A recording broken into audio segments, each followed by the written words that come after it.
ইমান ধরে রাখা সম্ভব হবে না, কিন্তু হাতের মধ্যে আগুন ধরে রাখা সম্ভব হবে। সেই জামানাটা, সেই যুগটা কিন্তু ভাই আমাদের সামনে চলতেছে। আমরা হয়তো অনেকেই বুঝতে পারতেছি যে দেখেন আমাদের দ্বারা আগুনের চাইতে বড় কাজগুলো সম্ভব হচ্ছে, কিন্তু সামান্য আল্লাহ পাকের ইবাদত আমাদের দ্বারা সম্ভব হচ্ছে না। আল্লাহ রাসূল সাল্লাল্লাহু আলাইহি ওয়াসাল্লাম বলে, ওই জামানাটা, ওই যুগটা যখন আসবে, যে জামানায় আগুন হাতে ধরে রাখা সম্ভব হবে কিন্তু ঈমান ধরে রাখা সম্ভব হবে না, ওই সময় আমার কোন উম্মত, আল্লাহর কোন বান্দা এবং বান্দি যদি আল্লাহ রাসূলের একটা মরা সুন্নতকে জিন্দা করতে পারে, তাহলে 50 জন শহীদ, 50 জন গলা কাটা শহীদের নেকি সব ওই বান্দার আমলনামায় দেওয়া হবে। বলেন সুবহানাল্লাহ। এই সময়টা যদি আল্লাহ রাসূল সাল্লাল্লাহু আলাইহি সাল্লাম বলে আমার একটা মরা সুন্নতকে, কি সুন্নত? মরা সুন্নতকে, তাহলে আজকে মরা সুন্নত, কোন সুন্নতটা মরে গেছে, যে সুন্নতটা কোনোদিনও বাস্তবায়ন হয় নাই, যে সুন্নতটা কোনোদিনও আমি চোখের সামনে জানি কিন্তু এটা সুন্নত, কিন্তু আসলে আমরা করতেছি না। দাড়ি রাখা সুন্নত, অনেকেই আমরা কম বেশি দাড়ি রাখি।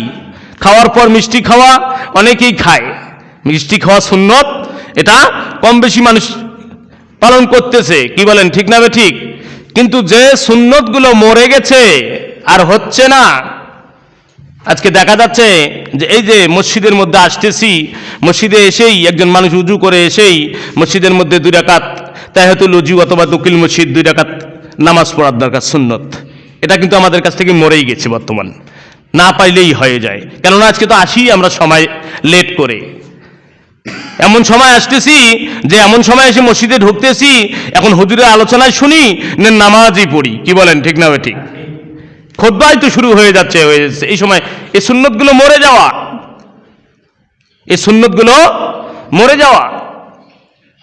আল্লাহ রাসূল সাল্লাল্লাহু আলাইহি ওয়াসাল্লাম, আল্লাহ পাক রব্বুল আলামিনের কোরআন যখন তার উপরে নাজিল হলেন, এই কোরআনের দাওয়াত মানুষের কাছে পৌঁছাইতে গিয়ে শরীরে রক্ত ঝরাইছে। কি ঝরায় নাই? আবু জাহেল, উতবা, শাইবা তাকে আঘাত করে রক্ত ঝরায় নাই শরীরে রক্ত ঝরে, বলা হয় যে মাথার রক্ত জুতার মধ্যে যা জমাট হয়ে গেছেন। কিন্তু আমরা সেই সুন্নতগুলো ওই যে রাসূলের জামানায় হয়েছে, ওই তখন থেকে শুরু করে এ পর্যন্ত কিন্তু আমাদের চোখে আমরা দেখি নাই, আমাদের চোখে আমরা দেখতেছি না।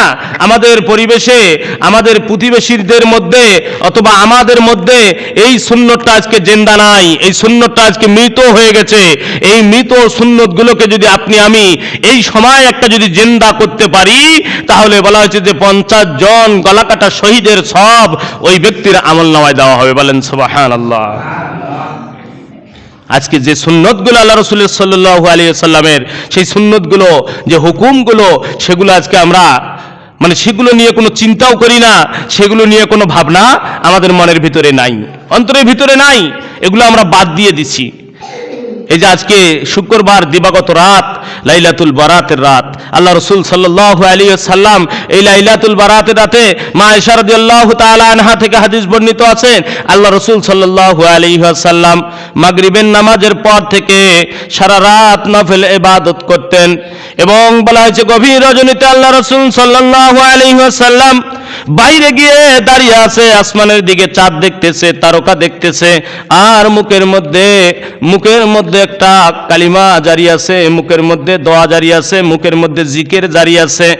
মা আয়েশা রাদিয়াল্লাহু তাআলা আনহা পিছন থেকে গিয়ে আল্লাহ রাসূলকে ডাক দিলেন, আল্লাহর হাবিব, কেন আপনি এত গভীর রজনীর মধ্যে বাহিরের দিকে সে চাঁদের দিকে লক্ষ্য করে আছেন, আসমানের দিকে লক্ষ্য করে আছেন? কি হয়েছে আপনার মনে? কোনো কষ্ট, কোন চিন্তা করতেছেন নাকি? বাবা চলে গেছে, বাবার চিন্তা এসেছে নাকি? মা চলে গেছে, মায়ের চিন্তা এসেছে নাকি? আল্লাহ রাসূল পিছনে ঘুরে দেখে মা আয়েশাকে ডাক দিয়ে বলে, আয়েশা, তুমি কি জানো আজকের রাতটা কি রাত? লাইলাতুন নিসফি মিন শাবান। অনেক বোকা মানুষেরা, পাগল একগুলো আছে, বলে কোরআনের মধ্যে তো কোনো জায়গায় শাবান মাসের কথা নাই, শবে বরাতের কথা নাই, কিন্তু আল্লাহ রাসূল সাল্লাল্লাহু আলাইহি সাল্লামের হাদিসের মধ্যে খুঁজলে পাওয়া যায় নিসফি মিন শাবান।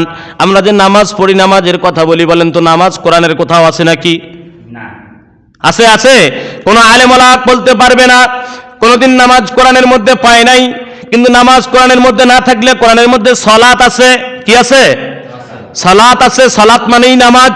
তো নিসফি মিন শাবান, শাবে বরাতের এই মধ্যরাতের কথা বলা হয়েছে। শাবান মাসের মধ্য রজনী, মধ্য রজনী মানে 14 দিবাগত রাত। এই মধ্য রজনীর কথা, শাবান মাসের মধ্য রজনীর কথা ডাইরেক্টলি এখানে হাদিসের মধ্যে বলা হয়েছে। আজকে অনেক পাগল বলে এই শবে বরাতের কথা, লাইলাতুল বারাতের কথা তো কোরআনের কোথাও পাইলাম না, কোরআনের কোথাও নাই, এটা মানারও কোনো প্রয়োজন নাই, এটা নিয়ে মাথা ঘামার কোনো প্রয়োজন নাই, এটা নিয়ে কোনো চিন্তা করার কারণ নাই। কিন্তু আল্লাহ রাসূল সাল্লাল্লাহু আলাইহি ওয়াসাল্লাম মা আয়েশাকে ডাক দিয়ে বলতেছে, আয়েশা তুমি কি জানো আজকের রাত্রিটা কোন রাত্রি? আজকের রাত্রিটা কোন রাত্রি? নিসফি মিন শাবান, শাবান মাসের 14 দিবাগত রাত। আল্লাহ পাক রব্বুল আলামিন আজকের এই রাতের মধ্যে গভীর রজনীতে শবে সাদকের আগ পর্যন্ত আল্লাহ পাক রব্বুল আলামিন প্রথম আসমানের মধ্যে নেমে আসবে। প্রথম আসমানের মধ্যে নেমে এসে বলা হয়েছে ওয়াকালা আলাইহিস সালাতু ওয়াস সালাম, আল্লাহ রাসূল সাল্লাল্লাহু আলাইহি ওয়াসাল্লাম হাদিসের মধ্যে বলছেন, ইযা কানাত লাইলাতুন নিসফি মিন শাবান ফাকুমু লাইলাহা ওয়া সুমু ইয়াওমাহা ফাইন্নাল্লাহা তাআলা ইয়ানজিলু ফিহা লিগুরুবিশ শামসি ইলাস সামাঈদ দুনিয়া ফায়াকুলু আলা মিন মুস্তাগফির ফাগফিরালাহ। আল্লাহ রাসূল সাল্লাল্লাহু আলাইহি ওয়াসাল্লাম বলে, 15 শাবানের রাত্রিতে তোমরা জাগরণ করো, ওই দিন রোজা রাখিও। কার কথা? আল্লাহ রাসূলের কথা। তাহলে আল্লাহ রাসূলের কথা মানা কি সুন্নত? মানা কি সুন্নত। আজকে এমন একটা পর্যায়ে এসে গেছে, এমন একটা সময় আমাদের কাছে এসে গেছে যে সময়টা আমাদের কাছ থেকে সুন্নতগুলো চলে যাচ্ছে, সুন্নতগুলো মরে যাচ্ছে। এই সময় আমাদের হাতের মধ্যে আগুন নিয়ে থাকা সম্ভব হয়ে গেছে, কিন্তু আল্লাহ রাসূলের একটা সুন্নতকে আঁকড়ে ধরে থাকার মতো ক্ষমতা নাই, হচ্ছে না। কেননা ঈমানগুলো দুর্বল হয়ে গেছে, আমাদের ঈমান ধরে রাখা সম্ভব হচ্ছে না। কিন্তু এই সময় যদি আমরা একটা সুন্নতকে যদি জিন্দা করতে পারি, তাহলে বলেন যে 50 জন গলা কাটা শহীদের সব আমার আমলনামায় দেওয়া হবে। বলেন সুবহানাল্লাহ। তাহলে বলা হচ্ছে ওই দিন তোমরা রোজা রাখিও। আল্লাহ তাআলা ওই রাত্রে সূর্যাস্তের সঙ্গে সঙ্গে প্রথম আসমানে নেমে আসেন। বলেন সুবহানাল্লাহ। সূর্য অস্ত বলে মাগরিবের পরক্ষণের কথা বলা হয়েছে। সূর্য অস্ত যখন হয়ে যায় মাগরিবের পরে আল্লাহ পাক রব্বুল আলামিন প্রথম আসমানের মধ্যে নেমে আসেন। এরপর তিনি বলতে থাকেন, আলা মিন মুস্তাগফিরি ফাগফিরালাহ, কে আছো ক্ষমা প্রার্থনাকারী? জীবনে গুনাহ করতে করতে তোমরা জর্জিত হয়ে গেছো, ও বান্দা আমি আল্লাহর কাছে ক্ষমা নিবা। কে আছো তোমরা ক্ষমা প্রার্থনাকারী? আমি আল্লাহর কাছে ক্ষমা চাও, আমি আল্লাহ পাক রব্বুল আলামিন তোমার জীবনের সমস্ত গুনাহ খাতাগুলোকে মাফ করে দেব। বলেন সুবহানাল্লাহ। তারপরে বলছে আলা মিন মুস্তাগফির আলা মিন মুস্তাররিজিকিন ফারজুকাহ। আল্লাহ পাক রব্বুল আলামিন আবার বলছেন, কে আসো রিজিক তালাশকারী? বলেন তো ভাই, আমরা সকাল সন্ধ্যা আজকে রিজিকের জন্যই দৌড়াইতেছি। বলেন ঠিক না বে ঠিক? এত কষ্ট, এত সময় ব্যয়, এত অর্থ ব্যয়, যত জায়গায় আজকে আমরা দৌড়াদৌড়ি করি না কেন, আমাদের চাওয়া পাওয়া একটাই, শুধু আমাদের রিজিকের অভাব। কি বলেন ঠিক না বে ঠিক? আজকে যার অনেক কিছু আছে ওই ব্যক্তিকে যা জিজ্ঞেস করেন আজকে তার রিজিকের অভাব, কিন্তু আল্লাহ পাক রব্বুল আলামিন প্রথম আসমানের মধ্যে নেমে এসে বলতেছে, ও আমার বান্দারা, আজকে তোমরা কে আসো রিজিক তালাশকারী? আমি আল্লাহ পাক রব্বুল আলামিনের কাছে তোমরা রিজিক চাও, আমি আল্লাহ তোমার রিজিকের ফয়সালা করে দেব। বলেন সুবহানাল্লাহ। তারপরে বলেছে আমি তাকে রিজিক প্রদান করি। কে আসো বিপদগ্রস্ত? আজকে আমরা কম বেশি সবাই বিপদের মধ্যে। কি বলেন ঠিক না বে ঠিক?